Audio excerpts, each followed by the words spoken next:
Halo semuanya, saya Eko Kurniawan. Sekarang kita akan bahas tentang increment dan juga decrement di Redis. Nah, sebelumnya kan kita bahasnya tipe datanya string ya di Redis. Sebenarnya di Redis itu nggak ada tipe data number. Nah, terus kenapa ada operasi increment dan juga decrement? Simple sebenarnya. Yang penting data yang kita masukkan stringnya berupa angka. Nah, kalau data string yang kita masukkan berupa angka, maka kita bisa melakukan increment dan juga decrement terhadap data yang ada di dalam Redis.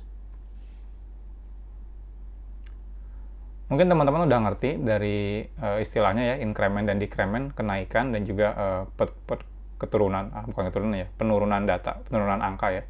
Jadi operasi increment dan decrement itu sekilas sangat mudah dilakukan.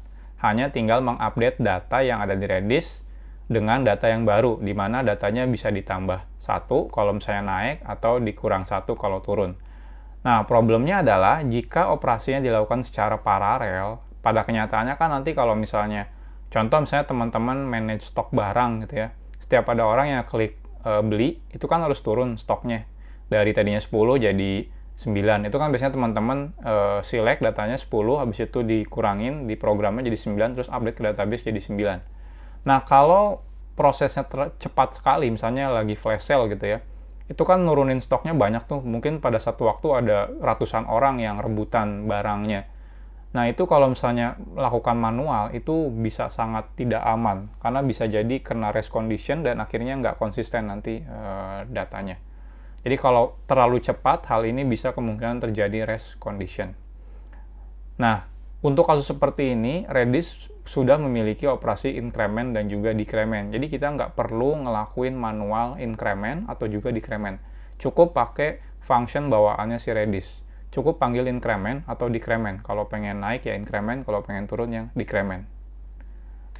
Nah, ini contoh manual kalau kita melakukan increment dan decrement, dan ini sangat tidak aman karena ya tadi saya bilang, ini kalau diaksesnya bareng-bareng banyak banget gitu ya, itu bisa nggak konsisten. Contohnya, biasanya kan kita nyimpan sebuah variabel gitu ya, terus select ke Redis-nya, ambil key-nya. Oh, dapat ini 1 misalnya ya. Terus value sama dengan value plus 1, berarti 1 ditambah 1 jadi 2. Terus kita set key value, di set menjadi 2 berarti. Oke, sebenarnya nggak ada masalah di sini. Coba perhatikan kalau pada kenyataannya, ternyata ada request yang cepat banget atau bareng-bareng, akhirnya ketika program baru sampai sini, ada 2 request yang bareng masuk sini. Jadi ketika get ke database, dua-duanya akan dapat angkanya 1. Kenapa? Karena satu proses belum kelar, satu proses sudah masuk lagi. Jadi satu proses baru nge-get angka 1, proses yang kedua nge-get lagi angka 1. Artinya dua-duanya sekarang megang angka 1. Ketika di-update, dua-duanya akan mengupdate jadi angka 2. Nah, ketika di-set ke value, sekarang ke Redis-nya jadi angka 2. Padahal ada 2 orang yang ngelakuin increment. Harusnya itu jadi 3. Tapi karena kejadian race condition, karena kecepatan prosesnya, nah akhirnya nggak konsisten. Ada yang 2 ngelakuin operasi, tapi kita cuma nge-update-nya jadi kenaikannya 1. Nah, ini bahaya sekali, apalagi kalau manage data barang ya, kayak flash sale kayak gitu. Itu kalau nggak hati-hati bisa bahaya. Nanti misalnya orang ada yang belanja 100 barang, padahal stoknya cuma ada 50 misalnya, karena orang-orang rebutan.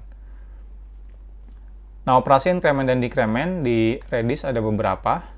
Yang pertama adalah increment key, ya. Ini untuk ngelakuin increment data value-nya berupa string integer dengan 1 ya. Jadi naik 1.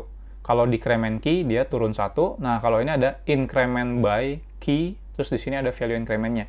Ini kalau misalnya kenaikannya pengen lebih sesuai dengan apa yang kita mau di sini. Tinggal kita masukkan di sini value-nya. Nah, ini cocok banget nih kalau misalnya teman-teman bikin aplikasi kayak bidding gitu ya. Ada harganya 1000 misalnya, terus ada orang yang ngebidding naikin 1000. Itu kan berarti value increment-nya kan harus naik jadi 1000. Nah, kayak gitu. Ini bisa masukin seperti ini. Jadi kalau kenaikannya 1, ini penurunan 1, ini kenaikannya sesuai dengan apa yang kita mau, dan ini penurunannya sesuai dengan apa yang kita mau juga. Nah, biar lebih enak kita langsung praktekkan. Ini saya clear dulu ya. Nah, untuk increment sendiri kita nggak perlu ada datanya. Jadi kalau misalnya keys, saya ada ini, coba saya akan masuk increment, terus key-nya adalah, saya bikin baru ya, counter misalnya, enter.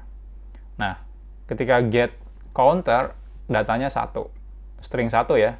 Nah, artinya apa? Artinya ini nggak perlu ada datanya dulu. Increment pertama itu berarti dari 0 ke 1.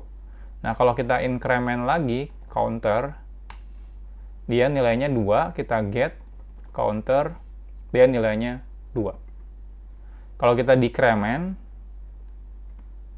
counter, dia turun jadi 1, kita get, counter, dia 1. Nah, jadi simpel sih sebenarnya, increment counter dan decrement counter.